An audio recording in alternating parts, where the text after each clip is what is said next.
And the punishment was Murr doing the electric slide with a bunch of naked old men in like a sauna. Yes, I remember that. Yeah, but he doesn't know that they're actors, and he walks in and everyone's like naked, and then all of a sudden it just switches and they're all dancing and doing the electric slide.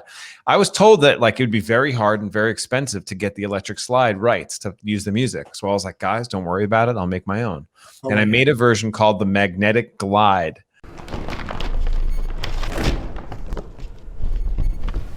Hey, Cadet, thanks for having me as well. Oh, thank you so much for being here. Do you want to do the honors, Elgin? Would you like to announce the guest? I am so excited for this guest. He is a repeat offender here on the Talkulture show. He's a writer. He's an actor. He's a host. What doesn't he do? Please welcome our guest, Casey Jost. Wow. Hey, guys, what an intro. Wow. I really wish I didn't have like a whole bowl of pasta right before this, because I'm like trying to find the energy that you guys have. My body's like breaking down, fats and proteins. Delicious. Carbohydrates. What kind of pasta, Casey? It was actually a spaghetti squash pasta. You know what I mean? Because I don't move around too much here in the quarantine. So I try to get myself as healthy as possible, but it's pretty tough. Sounds delicious. It was good. Into it. Cool. Yeah, it was good. It was like a spicy sauce. It was like a spicy marinara. You know what I'm saying? Long Island. Spicy marinara. You know what I'm talking there about. You go. There we go. Yeah. I guess the way we kind of wanted to start, Casey, was you recently posted a new Staten Island news, but I think the most important question, and you didn't quite cover it, but what do you think is the perfect type of bagel? Oh, wow. I actually really love an everything bagel. And I actually like to get like an everything with egg, an egg bagel. I like the everything egg bagel because then it's truly everything. And I think that's important. Okay. I do, but I think about this a lot. And there's a whole thing. I'm in a group of, a bunch of Staten Islanders, and there's a whole conversation about, do you toast your bagel? Do you guys have an opinion before I say anything? I'm a toaster. Okay. So you guys are in Florida, correct? Yeah. So that's, I do think there's a difference where you're from. In New York and in Staten Island, it's a sin. Unless if that bagel's like, 5 hours old or more, then you toast away. But if that came right from the bagel place, there's really no need to toast it. There's, you don't really need that because it's already been cooked and it's like kind of doughy and perfect that way. So you don't want to mess with it. That's sort of the rule, the unspoken rule. It's like a disrespect. Yeah, it's disrespect. It's like when you go to taste somebody's food, but you put salt on it before you even taste it. It's like, no, you got to taste it first. I made it the way it's supposed to taste. You know what the new that is like, if like I make my wife like eggs or breakfast or something and she like puts sriracha on it right away, I'm like, taste it first. Oh, I do that all the time. My wife is like a salt addict, and I could put salt on it when I make it, and then she'll still pour it on. And I'm just like, can you just like one bite? One bite. I know. A courtesy bite. Yeah. It's a heart. You know what? I know. It's over. Over that? Oh boy. Okay. Well, interesting. Okay. And then the follow-up question, Casey, is schmear or no schmear? I would go schmear every time, for sure. You mean just using the word? Are you saying that like schmear is like a word moist? Do you say it or not? Schmear. No, like actual, what is it called? Cream cheese? Cream cheese. Yeah. I love both. I really, really love, I'm like a huge butter fan. I love butter so much. I think it's like, it's the perfect condiment. but cream cheese, I actually really like cream cheese on like a cinnamon raisin bagel. That's like, that to me, like takes me back to my childhood. Like, before some sort of like, soccer event or swimming or some like sport, I would just slam a bagel and then I would feel the way I feel now doing this podcast. Most athletes have Gatorade. Casey here slams bagels. Slam a bagel. Slam the bagel. Bagelade. That's great. It's all about that carb coma, man. Wow. Most people like have carbs like the night before, but like my family, we were like doing cinnamon rolls day of. No, the referee blows the whistle and you're on the sideline chomping down bagels. Or bug juice. That was like if you're just in the middle of the game, you're just drinking. I guess that makes sense. You're trying to replenish electrolytes or something. Wow. Follow up. Who remembers the show Bug Juice on Disney Channel? Just me? Okay. Yeah. Anyway. Okay. That makes sense. All right. Elgin? Did you go to school in Staten Island? I did. High school, everything? Yeah, I went to Farrell High School, which is like an all-boy Catholic high school. Wow. And what are your friends? If your friends could describe you how you were in high school, what would you think they would say about you?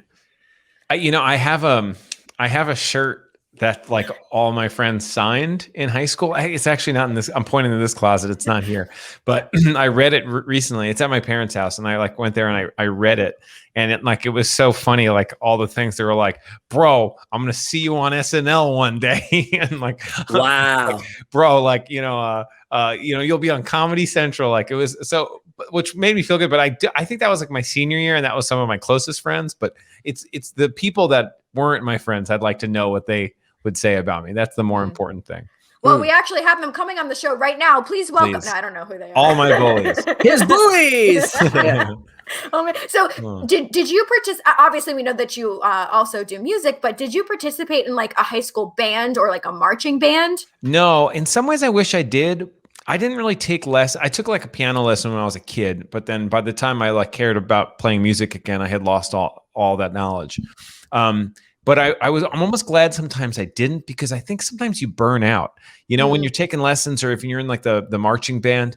I remember being in college with I was a music major, and I had met a lot of people who had been studied like their whole life. They were like geniuses, but they seemed also burnt out, and like they were strict on the rules. Like the rules have just been like shoved into their brain that they never wanted to break it, and they didn't like punk rock, or they didn't like hip hop. You know what I mean? Like stuff that, the rules don't matter. It's like this other thing. And so I don't know. I'm always glad that I didn't, although I have friends that had a good time. Obviously band has a good reputation for fun. What would you have played? I think I like the quad or the snare. Oh, okay. I think that would be fun. It's tough though, because a trombone is fun. You pull that out at a party. Oh yeah, that's the most popular guy always, the trombone guy. See, Trombonist? I was a tromboner. I played trumpet in the high school band. You did. Number one chair, baby. Woo! Huge. That's so big. Yeah, it's Thank awesome. you so much. I'll be selling my 8x10s after this stream. So if you like one, I don't play anymore, but I guess it's fun to say I used to play the trumpet, but I have so many questions, because there was always sometimes bands would be like playing, and then there would be like a drummer with a full kit, like on a riser, playing like a full kit. Yeah. And I was like, that's so fun. Why doesn't every band do that instead of just having the marching? That's a great question. I wish I had the answer. Yeah, I don't know much about percussion. And there was jazz band. Did you do jazz? Like that was like a separate thing. It wasn't just marching band. It was jazz band. See, I didn't do jazz band. I did what I had to do, what was required of myself, and just the minimum, nothing more. Yeah. Practice extra? No way. But I was still hot cross buns. You got it. Hot cross buns. Elgin, did you play? Did you play in anything? I played several instruments: clarinet, alto clarinet. Then I wanted to play drums in 8th grade. They gave me trumpet. I played trumpet. And then 9th grade, I moved back to New York to do high school. And I was in marching band for a few weeks because I didn't have a trumpet. They made me march with the flutes. And then I quit. But a real, I didn't even have a flute. I was just marching with the flutes. No instrument. And I was like, no this way. sucks. I quit marching band. And that was the end of my band experience. Yeah. You're absolutely justified in that decision. That is insane. That's so insulting. They were like, just mime it. And I'm like, what am I doing? Oh, that's even worse. It was the worst. That's even worse to mime it. Because if you're just walking with it, people are probably like, oh, maybe that person's there to collect the flute or switch flutes. They'll give you the benefit of the doubt, but you miming it, that was an enemy. That person was an enemy. And I play 3 different instruments. But was I that bad that they were like, no, just march? Oh, well, what's funny? It's funny. I also think there's some drummers I know that did snare, drummers and bands that I know now that played snare in high school, and some of them are good, but some of them are so bad because they do too much of the snare stuff. You know what I mean? They're always trying to work in the, you know what I mean? Not just the moves, just 16th notes and stuff. And sometimes it's just too many notes. I was going to say, speaking of Nick Cannon, wasn't he in that movie? Drumline? Yes, he was. Full circle. There it is. There you go. Did you? Yeah, Elgin, you auditioned for Wild 'N Out. Was he in the room when you auditioned? Yeah, I auditioned for him and Niall, the executive producer, and some other executive producers. I auditioned just for 5 people, and had a great audition. Did some stand up, breakdanced a little bit, chit chatted with them, and then brought us back in the room a little bit later. We did some roast battles with some other participants, and then from that cut, I made it to LA, and then me and 19 other hopefuls battled it out for the 10 spots on the season, and I was one of the 10. And it went well, obviously. Rocked it. Also auditioned. Did you really? Did not go well. It didn't go. It's not like it was the worst audition of my life, luckily. Yeah. I mean, or I don't know, unluckily. But I auditioned in New York, and it was basically just Nick Cannon, and then also a woman behind the camera that I knew through like comedy circles. Okay. But you know what I mean? And she was like, "What are you doing here?" It was just like it was just a really funny, like awkward situation that like didn't go well. And Nick Cannon was like, this is not to defame him or anything, but he was a little low energy, and he was like, "All right, for this one, you have to make. I'm gonna tell you a word, and you have to define that word. For instance, dictate. Hey, girl, how am I dictate?" Oh my God! And I was like, yeah. And it was like that energy that I was like, okay. And then he just had a lot of spaghetti, to be fair. So. Probably. But that's like kind of my only wild and out story. I did get cast on a show called Joking Off. Yeah. I noticed that. Yeah, I saw that. So you were a writer and you were on that show? Yeah, it started where I was a like a writer, consultant, producer kind of person who would like work with, if we had guests, or work with all of the cast members. And then we did all these workshops, like improv games. And I grew up doing improv. I love it. Right. And then they would like, Casey, jump in. And then I would jump in, and like we had fun. Me and the cast had a lot of fun. I don't know who kind of was like, Casey should be a cast member. I don't know if the cast did it or just the producer saw, but they were like, hey, you're a cast member now. We're going to get you a bunch of episodes. Dude, that's amazing. Yeah, it was fun. Yeah, man, that's what we did for Wild 'N Out. We kind of had like a 3-week workshop of just all improv games and learning all the Wild 'N Out games. Now you're so just rubbing it in. Zip, zap, zop. All this is so much fun, dude. So fun. That stuff is like, if anybody's like watching it, it's probably like not fun. You know what I mean? But it's so much fun to do. Absolutely. Especially those workshop ones that are like the zip, like those like warm up exercises. Yeah. So. And it really helps mold everybody together as a unit. It does. So when it comes time to film, everyone's just firing on all cylinders. It's pretty cool, man. Yeah, and you get to know everybody's like sensibilities so that you could set them up for jokes really well, Totally. I set up many alley-oops. No dunks of my own though. You had a dunk. You had a really big dunk. I like the Pikachu joke. Okay, I had my moments. And the dumpling hair. The dumpling hair was the one. Thank you. Yeah. Good for you. Elgin, you did the thing. All right, back to Casey now. Okay, back to Casey. Where are you at? No, you're at it's me.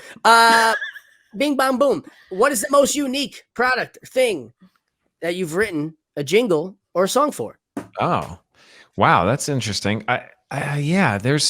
There's some stuff. I've done a bunch of stuff for Jokers. I think like little ditties and songs like the Whose Phone Is Ringing. That's hilarious. The classic. Yeah. Classic. And that one's like kind of like but it's also so funny. Like so many times I'll submit songs, for things and they don't use it. Like we did this one and we got the rights for the electric slide. And the punishment was Murr doing the electric slide with a bunch of naked old men in like a sauna. Yes, I remember that. Yeah, but he doesn't know that they're actors, and he walks in and everyone's like naked, and then all of a sudden it just switches and they're all dancing and doing the electric slide. I was told that like it would be very hard and very expensive to get the electric slide rights to use the music. So I was like, guys, don't worry about it. I'll make my own. And I made a version called the Magnetic Glide. And it's like a full ripoff, and it's like the Magnetic Glide, Murray. And it's like, it's because that's the guy who's getting punished. And it like the guys were like, okay, we're going to really just try to pay for the rights. Wow. No way. It's not that they didn't like it, but they were like, we need to get like, it's just, they felt like it doesn't work without the original.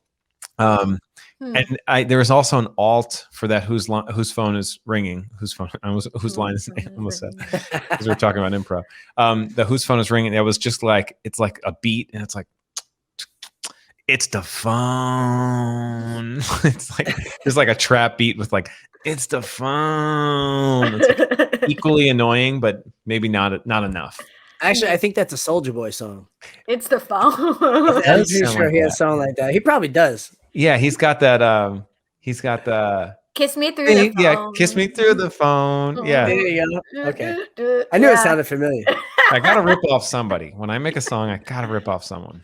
Yeah. Soldier's the right way to go. Absolutely. I mean, that kind of answered my follow-up question. If there's ever been a song or jingle that you wrote for Jokers that didn't make it on the show. Well, actually, my introduction to the show first, before I started like writing there, the show got picked up for a pilot, and Sal was like, "Hey, I'm reaching out to a few friends that I know play music. If you want to submit a song, that would be the one that we attached to the pilot as like our intro song, please do it." And I don't know how many people did, but I sent them a song and they loved it and they used it for like the pitch, and it was in the edit for every single episode, and the first 8 that we made. But then like we got a back order of another 8 episodes.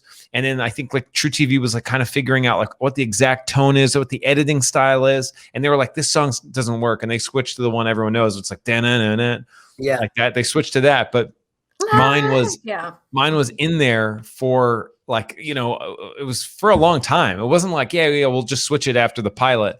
It was like they were editing with it. And I was like, it's not, I even at that point, which was literally 10 years ago, to this year, 10 years ago, I was still like jaded enough by the industry that I was like, it's going to get cut. I was like, yeah, right. You can't love anything too much. You just have to know that at some point your favorite things are going to get axed.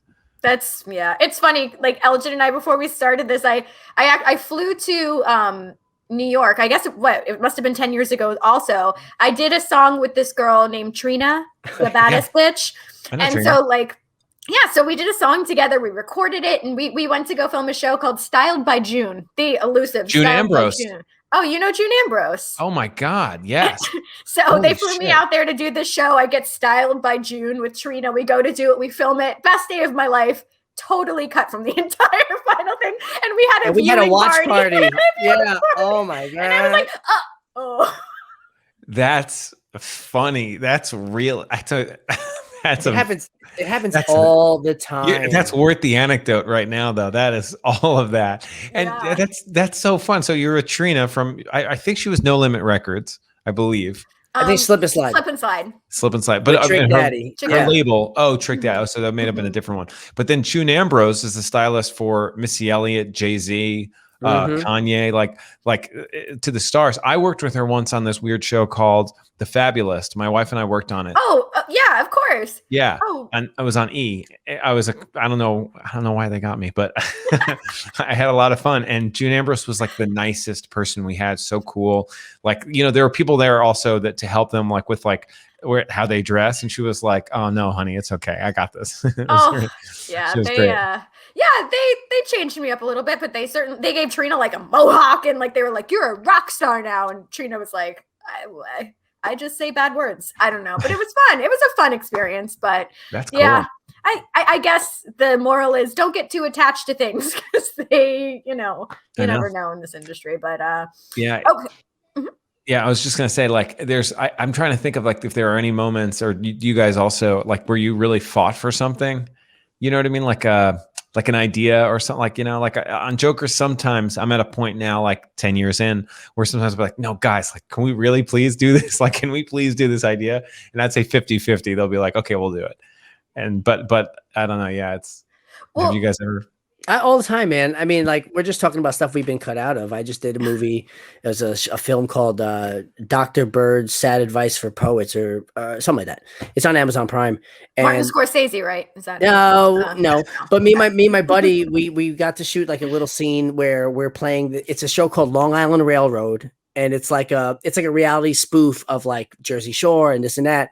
And we shot all these funny little bits that were going to be used in the film when he's like turning and like watching TV, and that's the show. His favorite show is Long Island Railroad. So we shot all these little bits, and then I just watched the movie last week, and I'm in it. It's like 5 seconds. I'm like, man, we shot so much fun stuff. I wish I could at least see it, so. Yeah. But you still get those royalty checks that come for the 1 cent every now and again. So you know what? I still get royalties for Rock of Ages. I mean, it's like $1.50 every now and then, but I'll take it. Yeah.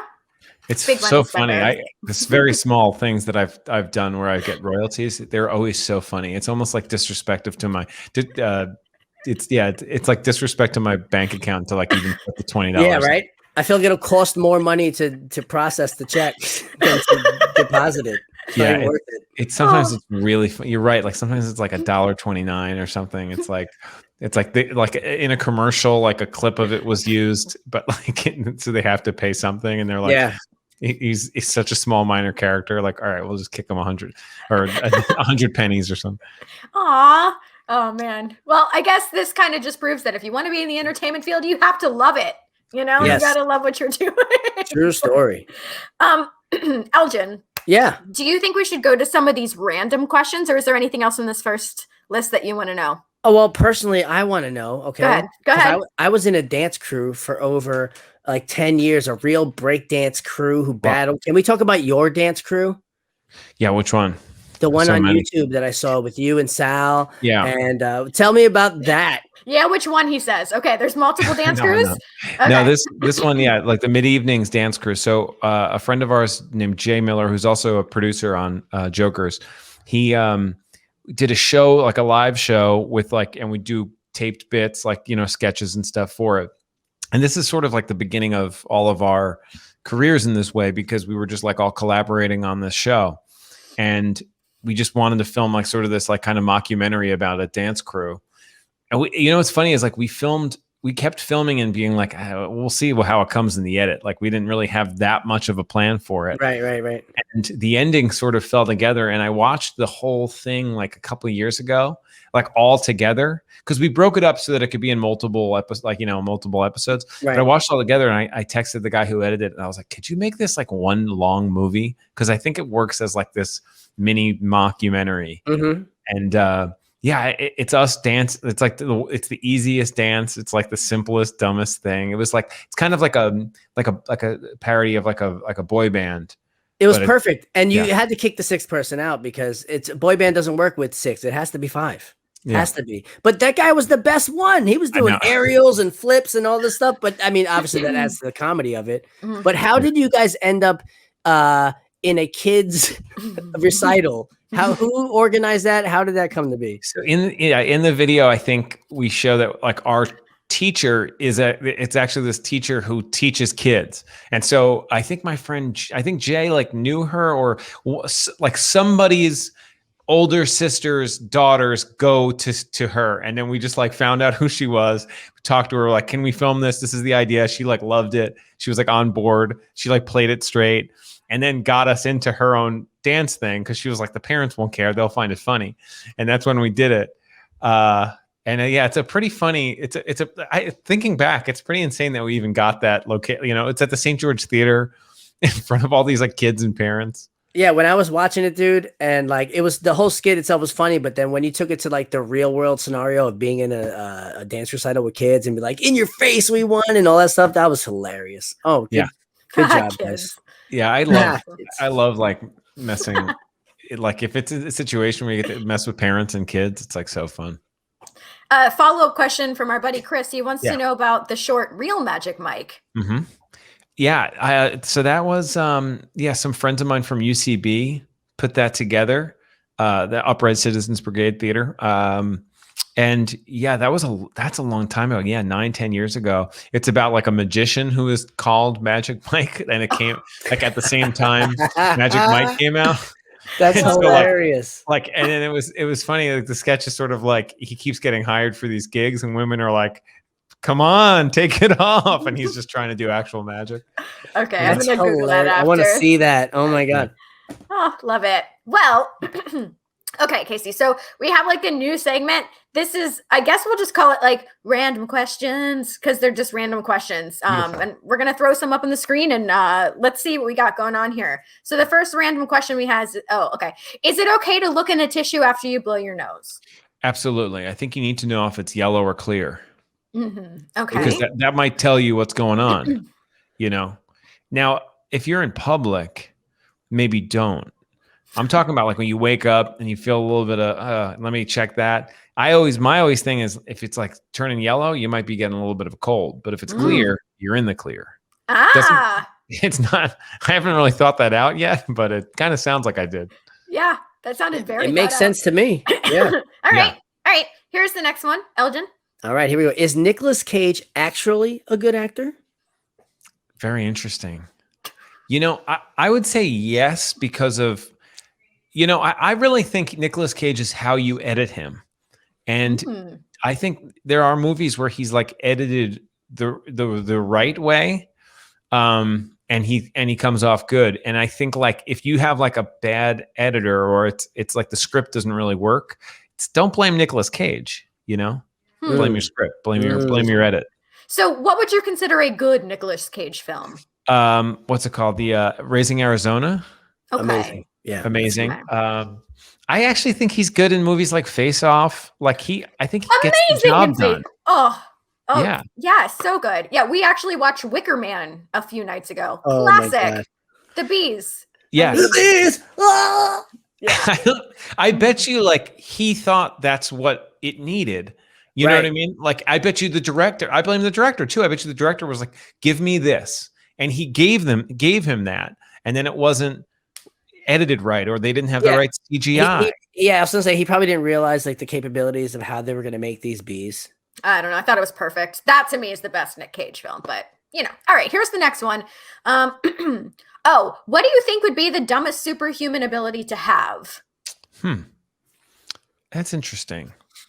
I think I used to have an opinion on this. Like I used to be really anti-invisible. I think invisible's not good. You have to be naked. Like, you know, you have to be butt naked. And, you know, so like there's a lot, like if you live in New York, there's a ton of months you can't use your power unless you're inside, you know? So I always find invisibility strange because I mean, look, if you have some sort of weird loophole where you're clothing.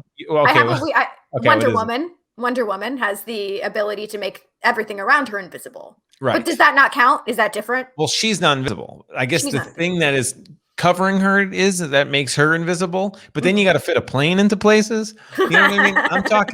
I'm talking about like the kind of like, you know, day-to-day invisibility that you'd want to use. You also have to be super quiet. And what if you're in an area where like your little naked feet are like kind of suctioning to the tile floor?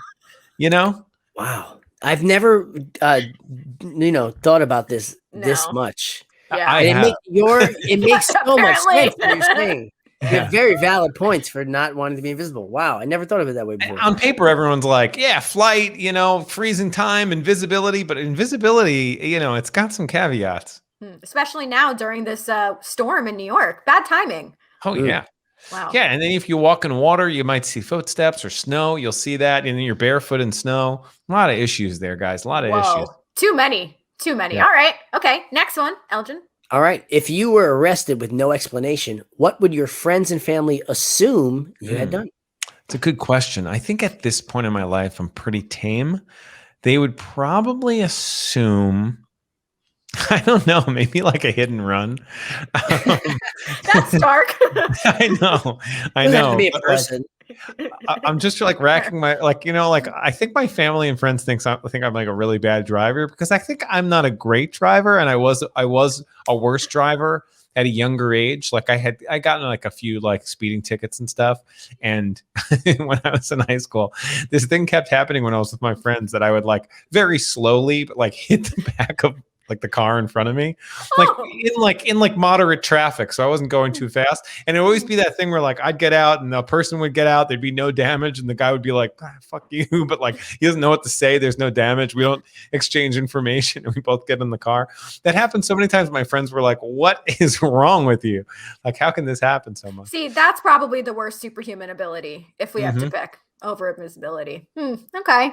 Interesting. Hit and run. Very dark. So I think they probably assume that I'm still a trash driver. Okay. Yeah. Fair. All right. Here's the next random question. Let's see. I love these. Oh, what do you think is being hidden in Area 51? It's a good question. That's a really good question. Thank I think there's something going on with the octopus. I believe like there was something recently where like an octopus, they like checked its DNA and it was like nothing else on the planet. Not even like squids. It like nothing else. So I think it's an alien, and I think it probably came here on a comet like long before us. Like, and was just like attached to it with another one, or maybe it was something even out, like maybe it was some other kind of thing, and it came down and it did have sex with a squid, and now it's like this, this other thing that, because it also has magic powers. I mean, we're talking about powers. It could like, it's got chameleon-like stuff, or it could blend in with its surroundings, and there's nothing else like it. So I think that there's probably some like more information in Area 51 that they don't want us. But that's the thing. Why don't they want us to know it? Like, you know how much money Animal Planet would get? They released that shit. See, but when I think octopus, do you know that there's that one octopus that they use every year to predict the football games, the FIFA games? Oh, that's funny. No, I haven't seen this. That's funny. Oh, different octopus then. So there's more than one. There's the sports predicting one and the one you're talking. No, I'm saying all. I don't know. All octopus? All octopus are like, every one of them? every single octopus is like not of this planet. I don't think. It's my opinion. But that's the thing. I don't know exactly why they would hide that. So I don't know. I don't know. I don't know what they would, at this point. I feel like also who would know? Like, I don't trust any of our elected officials not to spill the beans. You know what I mean? Like, they're all clamoring for, they're all just like reality stars now, clamoring for attention. So they would definitely, as soon as someone found out, they would leak it.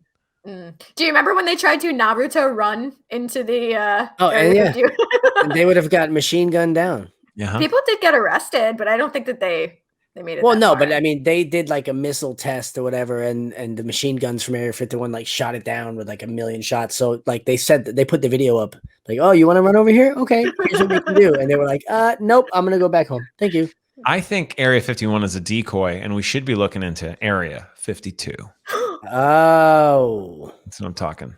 It's even deeper down. Yep. Okay, decoy. All right, Elgin, you want to do another one? Sure. What is the most creative insult you can come up with? Like come up with right now on the spot? Sure. Yeah, I think so. It's also interesting. It's 2021. So there's like only so many more words we have anymore. It would just have to be something like, you lame dork. Wow. Eating. Oh, you can't say eating. I don't want to like body shame. You lame dork. White. You could say that. White. Scissor. Ooh, you lame dork white scissor. Yeah, I saw oh my god. Wow. I'm offended. I'm triggered. I'm personally insulted. That was rough. My great grandfather was a scissor, so I'm very offended. Was he a white scissor though, or no? Okay, Puerto Rican scissor. Yeah. Elgin, do you have one? Then my most oh my god, my creative insult. Oh, what's around the room? I'm gonna take Casey's. Yeah. You blue crutch of a face mask wearing backwards hat. Okay. I'm gonna be honest. That sounds like something that like a real like Trump supporter would say, because you're like blue, right? Crutch, like, you know what I mean? Blue, like that's your crutch is being. Oh yeah.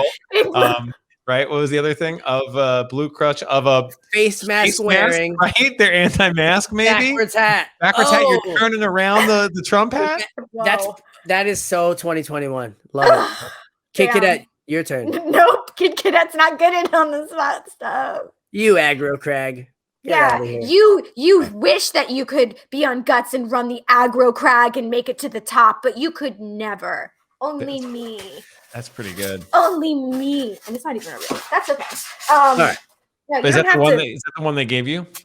So my friend got me this for Christmas.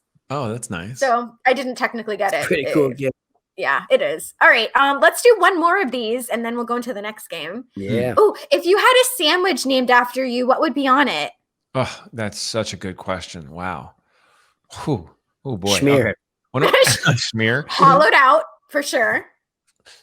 All right. So sometimes my wife and I will really ball out on like a brunch, like a Saturday, and we'll get Russ and Daughters, which is Russ and Daughters Cafe and Russ and Daughters store. There are two different locations, and it's like the best New York food. It's like smoked salmon, whitefish. They have this stuff called wasabi roe, which is like roe and it's like fish eggs, and it's like with wasabi, which is like horseradish. So it's like this upgraded horseradish. It's dope. It's not like you're crazy balling out, but it's it's still affordable, but it's not something you're going to get every weekend. And so I think I would love to go make like a little open face sandwich that way. Maybe like sweet potato toast, which is like something we do sometimes, with like whitefish, wasabi roe, a little red onion. Fuck it. I'll put the other piece of sweet potato on top of that. So that's a psycho sandwich right there. And would it be called the Casey Jost, or what would it be called? I think it would be called something like Casey Looks Jewish. Wow. Yeah. Because it is, I am appropriating Jewish culture with that sandwich, Russ and Daughters Cafe, like that's just a very much like I married into a Jewish family. I never had whitefish until I met my wife and her parents. So it's good stuff. It's the Jewish. Yes. Jewish. Yes, exactly. Sounds delicious. Wow. Okay. Yeah. As a Jew, I approve. Maybe some capers too. Maybe drop some. If you're making this at home, drop some capers. Drop a few capers in there. All right. Cool. Okay. So we have another game we're going to play. Another game we've never played before. We made this one just for you. I guess today's a special holiday. It's Groundhog's Day. Yay! Happy Groundhog's Day, everybody. A big celebration. And that's when an octopus goes out and sees its shadow, right? Right. Yeah, and unfortunately, it did not see its shadow today. So I guess there's 6 more weeks of winter, which we could have told from looking outside. So our game, let's see if we can get this graphic up first. Okay.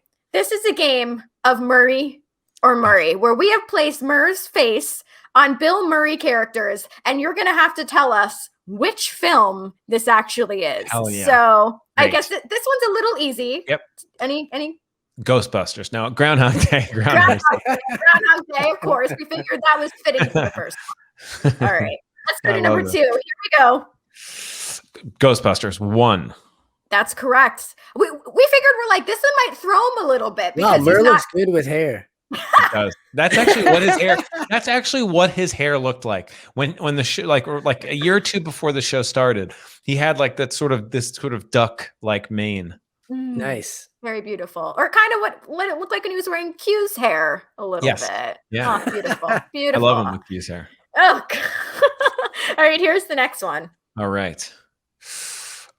Oh man, because he's young in it. Like my first thought when I saw the shirt was like a kingpin, but no. That's funny. Oh, what about Bob? Ooh, no. Wow. What is it? Oh. Do I get another guess? Yeah. You can have as many guesses as you like. Caddyshack? No. So I'll give you a hint. Spaghetti and meatballs. Correct. It's Meatballs. It's for Meatballs. I forgot that he was in Meatballs. I haven't seen that in so long. It's time to revisit, I think. This looks like Murray when his mouth was a bit Novocaine, when his mouth was numbed. It does. It really does. Because he kept saying braised beef or whatever he was saying. This is brilliant. Yeah, Jude might have pulled that. I don't know. All right, here's the next one. We thought this one was funny. Yeah, it is funny. Yeah, Lost in Translation. Yeah, there it is. It looks there so it good. His Facebook profile picture. It's hilarious. That's really, you got to send me that. It looks so legit. You got to send me that. On the way. All right, here's the next one. Very easy. Very easy. Oh, yeah. Hell yeah. Space Jam 1. Yeah.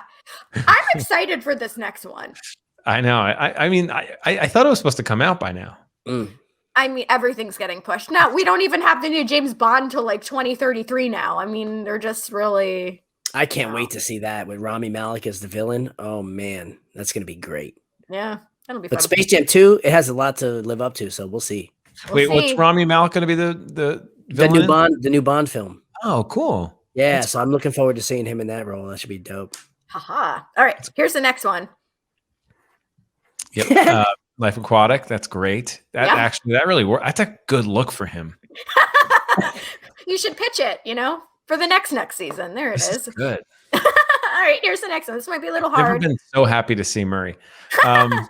Is this Broken Flowers? No. His hair's too long in it. Oh, is this is the zombie one? Yeah. Zombieland. Yeah. Wow. Yeah. When this started, I was like, I hope I know enough Bill Murray movies. Like, I love Bill Murray, but I'm also like not the biggest, buff. That's Murray cool. buff. Yeah, we tried to incorporate movies that we think everyone would know. So, okay. Ooh, here's the next one. This one's really good too. Ooh, okay. This is Scrooged. Mm-hmm. Hell yeah. Very Another real good look. I mean, these are all great. Okay. Who's your Photoshop wizard? My husband does all the Photoshop. Bravo. Yeah. Yeah, he's killing it, man. Good job. Shout out. Shout out to Jude. All right. Here's the next one. Whoa, that is crazy. It's also so distracting. Murray's face in this is so distracting that I'm like, what is this movie? So Drew Barrymore, and is that Lucy Liu? Lucy Liu? Mm-hmm. So with that Charlie, this might be the private section of the DVD. Yeah, they look like they're naked, but it's Charlie's Angels. Yeah. So is he Charlie in Charlie's Angels? Is that a spoiler? Bosley. Right? Wait. Murray's Boss. I had to remember in my brain. I'm like, who is Murray in the? Oh yeah, Bosley. You don't know. Does you ever see what Charlie looks like? No. I think you see the back of his head or him getting into a car or something. Right. Yeah, we never see him in the first film, or do you see him in the second one? I don't think you ever do. Who else is in this? Cameron Diaz? Mm-hmm. Yes, Cameron Diaz and Bernie Mac played Bosley in the second one. And then wasn't Tom Green in it? Tom Green was in it. He was the Chad. The Chad was great. Was he married to Drew Barrymore before, or was it because I of thought it? that's how they met. No, I think that's how they met. Is it really? Elgin, we'll have to debate this later. This is the best. Sure. All right, here's the next one. Oh, this one's a little difficult. Stripes? Yep. It is Stripes, huh? It's Stripes. I saw that. I watched that not too long ago, and it's really good. See, I'm glad that you did, because little did you know. That look, that look is good. Both him and the guy behind, like the green with the green, and then the white, that clean white with the green. That's good. Look, that's cool. It's a good look. I feel like Elgin. I feel like you'd pull that off. It's the guy behind. Totally the shorter guy behind him. That's me all day. Like you should get a hat like that. Like that whole look is Elgin. I feel like you'd nail that. Absolutely. I mean, I'd probably get beat up for stolen valor, but I'll rock it. That's true. I'll rock it. Worth it. All right, I think we have one more. Oh wow! I didn't know this. This one was tough for me. I didn't know this still frame. But you know the movie. Oh yeah. Big movie. Okay. You mentioned it earlier. Oh, I did. Yes. Oh, Caddyshack. That's correct. Because the Gophers, yeah. Mm-hmm. He's making little gophers, I guess. Yeah. That's interesting. I don't remember. I have to watch that movie again. I haven't seen it so long. You know with this, I didn't think of it until this one, but it would be nice to do the reveal to the real Murray. Oh. No, sorry, Jude. You still did a great job. Or next, I just put Bill Murray's head on Murray in Impractical Jokers. That's next time I come on. Next time. Get working on it, Jude. We're on I come back every month now, bro. Oh, yay. Well, we're going to hold you to that. And we'll keep coming up with games. But all right. So our final game. Thank you. Okay. So our final game, we wanted to play the name game with you again because Elgin didn't get to play last time. And I've been trying to not laugh at everything, but it's impossible. So we're going to try again. Remind me, are these from the show or did you guys make up new ones? So we sent out messages to a couple of our friends and asked them to come up with it. They emailed them all to Jude. So he's the only person that's seen them. We have not. And a couple days ago, I just watched the one where my dad does it to the guy. Have you seen that? Have you just, or no? No. On my Instagram.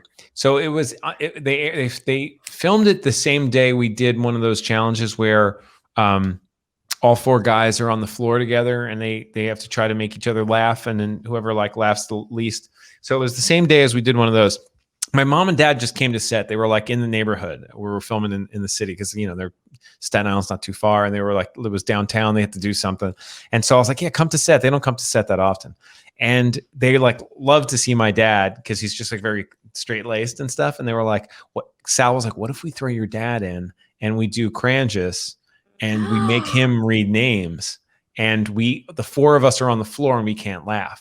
And they were going to do it they did it as a real challenge, but then I think the network was like, we don't know who this man is. Like I know you explained it, but it's really funny. And so they put it in after party because we needed more content for that. Oh, nice. And then I got a clip and so I threw it up on my Instagram. So you could find it like it's a few posts deep, but you'll see my dad and it's pretty solid.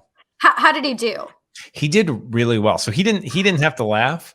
It's not like he couldn't laugh, but he had to read the names and he did all the things that like the Jokers do where they're just like, I don't know what's up with these names. Or like, he picked up the phone and was just like, I think I have the wrong list. Or like, like we'll call you into the room soon. Like he naturally just nailed all that stuff. That's like awesome. You must have been so proud. I was. And then in BTS, which we called like where the guys like watch in front of the monitor, was me and my mom watching along, laughing.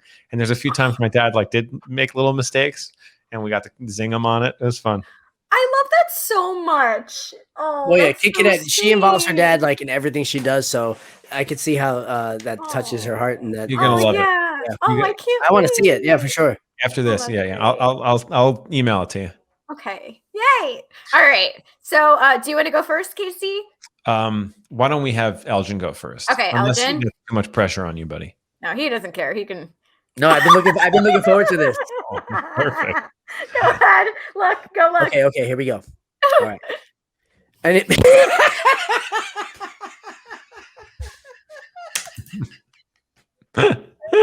oh, that's so funny because people mess my name up. It's like a running gag of my life.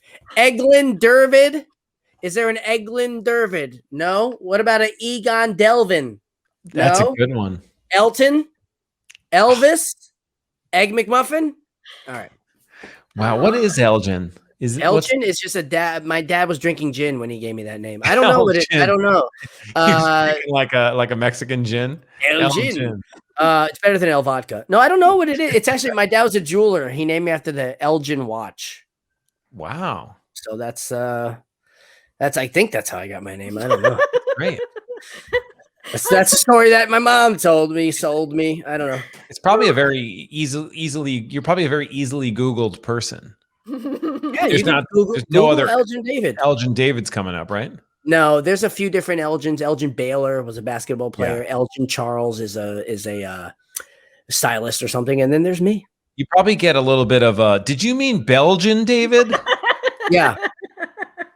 Erglin Dervin. That was great. Thank you, Jude. That was hilarious. All right, there's an ambulance or police going down. Somebody's murdered in Brooklyn. What'd you do? They're coming to get you for that hit and run. Yeah, it's definitely for the hit and run.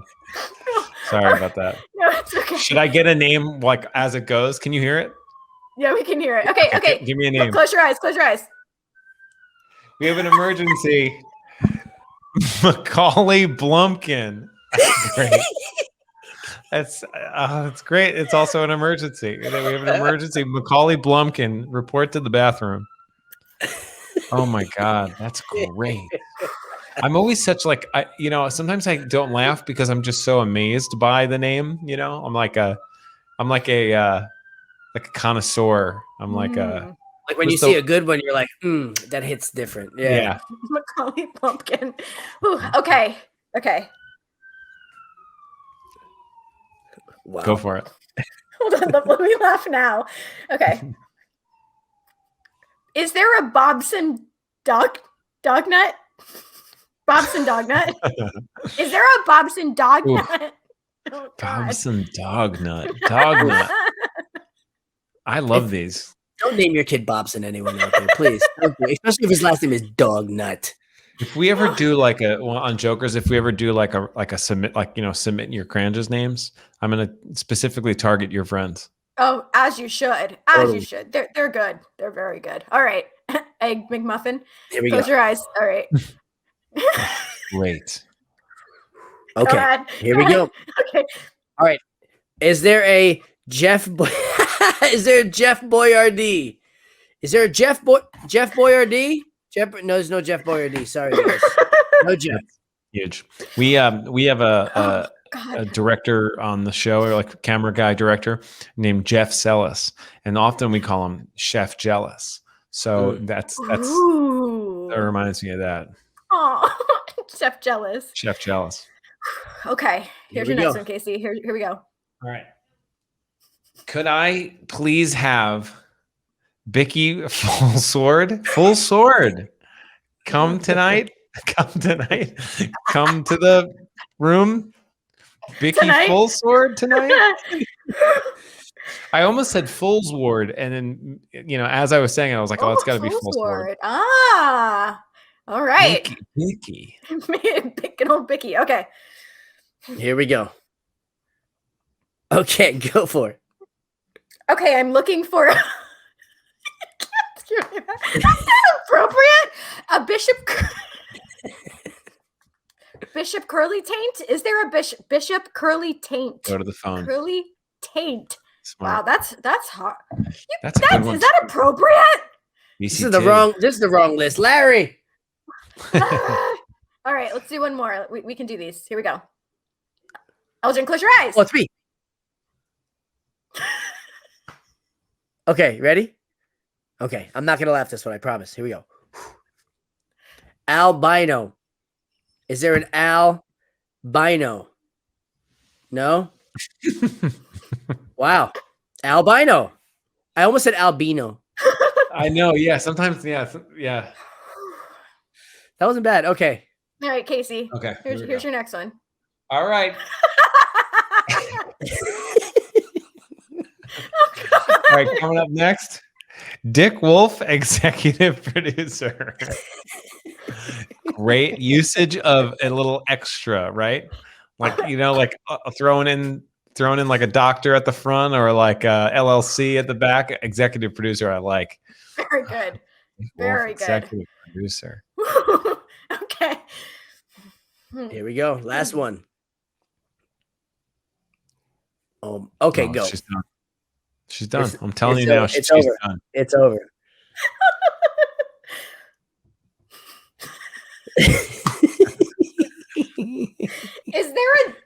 Is there a dongus mixed scrotum? Is there a dongus mixed scrotum? Dongus mixed scrotum? Ugh. Yeah. No. Yeah, that's the unpopular brother of Ronald McDonald. Dongus mixed scrotum. Yeah, no one eats there. Oh yeah. Can I get the mixed scrotums, please? Yeah, right. Yeah, it's a seasonal item. It can only come in the fall when it's not so hot. It's a two-piece. It comes in a sack. It's So what is the Happy Meal called? For Dongus, I think it's a happy ending at that point. Oh God. There you go. What happened? She tasted it. All right. Well, okay. I guess a final question, Casey, before we wrap this up. WrestleMania is coming up in the next couple months. We just had the Royal Rumble. I don't want to spoil anything in case you haven't seen it, but in your dream reality wrestling fantasy booking from any era of wrestling, which two wrestlers would you like to see headline WrestleMania? And are they in peak? What do you mean? In their peak condition? prime? Are they in peak? If you want them to be, or they could be out of their peak. I don't care. That's a good one. So I think maybe last time I was talking about my favorites, and I've the Macho Ricky Steamboat match is like one of my favorites. Mm-hmm. And I would like to maybe have like a peak Scott Hall Ricky Steamboat maybe would be pretty good, or peak Scott Hall peak Macho would be really fun because they're both like lovable heels. Mm-hmm. I think peak Macho, peak Hall is fun because they have similar moves and they have this like sort of like you don't think you wouldn't from the way they look you think that they're maybe more like gimmicks and attitude, but they have so much ability and so much care for like the sport, and so I think I don't think I've ever looked up in WCW. There's probably a crossover between Hall and Macho Man, but I can't remember any. And maybe it was just sort of, maybe Macho was a little bit more checked out at that time. I don't know too much about my WCW. Unfortunately, Right. Elgin, do you know? Was it? I can Google it. Okay. No, but Yeah. it would be interesting to find out if they ever wrestled against each other. That would be cool. Yeah. I would love to see a matchup like that. Yeah. I would love to see. That would be a fun one. Peak Macho, peak. Because you're right. They're both like larger than life, huge energy, huge attitude. It would be cool to see them clash. Yeah, for sure. Crossover before he joined NWO. Who would win though? Yeah, it's tough. Yeah, it would have to be like a DQ, or I don't think you couldn't let one of them win because they're both so epic. I would also like to see them both on a tag team. That would be a great tag team. Yeah. Well, maybe that's what happens. Someone comes in, hits them both with a chair. They get the match is over, and then they team up. Yes, the Bushwhackers come in, and they're like they just stop wrestling. And they're like, we got to kill these guys. It's funny, Casey, because gosh, how long ago was this, Elgin? Elgin and I went to wrestling school. We trained to try to become wrestlers. Elgin did well because he has like the breakdance background. Oh yeah. And I did terrible. You almost broke your neck. I did. They're like, do a somersault, and that was the end of my wrestling career. Man. R.I.P. me. Oh, yeah. man. And then Elgin and I just did ring announcing because it was, way less painful. Yeah, less stress on the body. Yeah. I feel like you two would be good at that. I think there was maybe a point in my life that I might have been able to do a few, like take a few hits and stuff. Have you guys watched? By the way, how you don't even have a gym membership? How could you take some hits? You don't even have. It's true. You want to plug? You got to plug your new song. Wait, I'm actually blanking on this. My song? I saw something from 4 days ago talking about how you don't need muscles. Oh yes! Oh my God, that's so funny. So you never even had a gym membership. So I'm like, I'm like the worst at social media stuff. So I went to post that new Staten Island news, and when I looked on the YouTube studio thing, they were like, one of the videos I put out was as like unlisted. I was like, oh, I might as well just make that public. And at the same day, like both videos just posted as if they're both new videos. And so like I was like, oh, that's gonna be confusing to people. So then I think I had only released it on like Instagram, so it never went. This is why I have like no followers on anything. I'm very bad at this stuff, but. That's just like a few months old. So I was like, wait, what did I do? What song? What is this? But yeah, you could check that out. Gotcha. Sure. Let's plug it. Plug everything I want. Plug. Wait, what were you going to ask us if we saw? You were about to ask us something and then. Did you see what's his name? David Arquette wrestling thing? Oh, we were just talking about that. Yeah, we were talking about that a couple days ago. David Arquette or something like that. Yeah. So I started it, but I didn't finish it. So I have to finish it just to see if there's like what the payoff is. But I really can't tell if it's, and maybe that he wants it to be this way. I really can't tell if it's produced or not. I can't tell. I can't tell if it's all scripted, because there are moments that feel very much scripted, but maybe in the way that Real Housewives is like overly produced and scripted. What? Sorry to spoil it. No, we actually had David Arquette on the stream like a week or two before that movie came out, or maybe it had just come out or something, but we didn't really get into that side of it. He's very eccentric. He's an eccentric man. He started in a cowboy hat and ended in an astronaut helmet. So that just tells you how that went. So. Yeah, he seems like it. He seems like like textbook, like sort of ADHD, like mile a minute. But fun, but like checked out a little. Yeah, I don't know. I'd like to see more of him. He's also in that movie I told you I was in for 3 seconds, the Dr. Birds thing, and he plays like a cult leader. So it doesn't seem too far off. I don't know if he's acting in that either. I would join that cult. So I'm into it. But I like David Arquette. He's dope. Yeah, it's fascinating. Yeah, I found it. For people watching now, I think you should check it out. He's eventing me. No, he's shut up. No, he's not. Troll. I mean, he does have the belt, one more belt than we all do. So true. It's true. But Casey, before we do wrap this up, anything that you want to plug? I know there's a new season of Impractical Jokers starting in 2 days? Yeah, Thursday. Yeah, please. Oh yeah, I don't know what day it is for you listening to this, but check out season. Oh yeah. But people watching it after.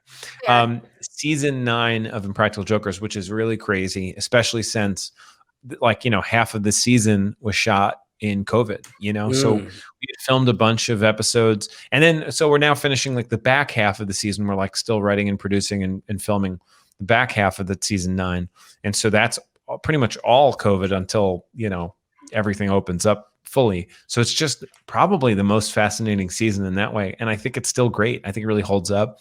We found ways to safely film, and that's the miracle. So please check out everyone's really hard work, like especially like the camera people and the guys, the jokers, even the editors who are working from home, all that stuff. Really, it's really cool. That's awesome. And I'm excited. A lot of chatter about Sal's facial hair combination that's happening. Oh, yeah. A lot of very popular online. Throughout this season, because we started, like in, a long time ago at this point. So it's really funny to see like the progress of it. And I think like some of the episodes are all like mixed together from when we filmed it. So that's going to be really funny. Early on, the True TV was like, everyone really has to stick and commit to your look. Like everyone has to look the same from episode to episode. And Q is a guy that's like, one day he just wants to cut all his hair off, and one day he wants to like cut his beard. So like he was always like, this is ridiculous. And now I think everything's out the window with like COVID stuff, like because just the time difference. Fair enough. And can we expect any new music from you this year, Casey? Yeah, for sure. Yeah, I got a new, quote unquote serious album of just like, whatever pop rock songs that I've been writing my whole life. I just like doing it. New album. It's kind of getting mastered now, which is just a process that kind of takes a little bit of time waiting on that. And then I'm looking out to actually some like labels. I'm trying to like maybe see if I could like work with a label for distribution so that I could make copies of it, throw it on a cassette tape or something and get it out there. Oh yeah. That would be fun. That's awesome, Casey. I look forward to hearing that. Yeah, it's called Measly is the name of the album. Measly. Yeah, Measly. Cool. Nice. My solo albums have all been like one word. Like the last one was called like Herb, and then there's one that's like Nest. They're all like one word. So I was like, Measly feels right. It's also what we call our dog. We just call her Measly when her ears come down and she's like a little scared or something. She looks real measly. So it's an homage. That's wonderful. Oh my gosh. Yeah. Well, yay. Things to look forward to in 2021. Yeah, very cool. Thanks for having me. Thank you, Casey. Also, things to look forward to. We got to plug our upcoming shows. So on Thursday, we have Edward Furlong from Terminator 2. That'll be great. Next Tuesday, we have Corey Taylor from Slipknot and Stone Sour. Wow. And also next Thursday, we have Dean Cameron, who I love him from Always Sunny in Philadelphia, my favorite episode. And then we have we have Chris Hansen coming back. It's so funny. Whenever we have Chris Hansen on the card, it's always so hard because it's hard to make a graphic with all these men and then Chris Hansen in the middle. You know what I'm saying? We don't want to give the wrong ideas. I'm like, hold off. We'll put him on a separate graphic. That's but funny. Yeah, that'll be great. But Casey, thank you so much. Oh, I'm honored. This is the most fun. I was so excited for this, and you really I don't know, you guys got me out of my food coma. Nice. That's good. Awesome. Yeah, your energy hasn't dropped the whole time. We're very I might happy. watch back and be like, I was sleeping the whole time, but in my head, I felt like I had some energy. No, you're amazing, and we would love to have you back. We'll switch the game with the Bill Murray thing, and we're on it. Great. Way to go. Jude, I'm sorry. Okay. Sorry, Jude. You got a lot of Photoshop work. Sorry. He loves it. But all right, guys, we will see Elgin, you it was a pleasure to meet you. It was awesome meeting you, brother. Absolutely. Yeah. Yay, friends! All right, guys, we'll see you Thursday. Au revoir, everybody. Bye.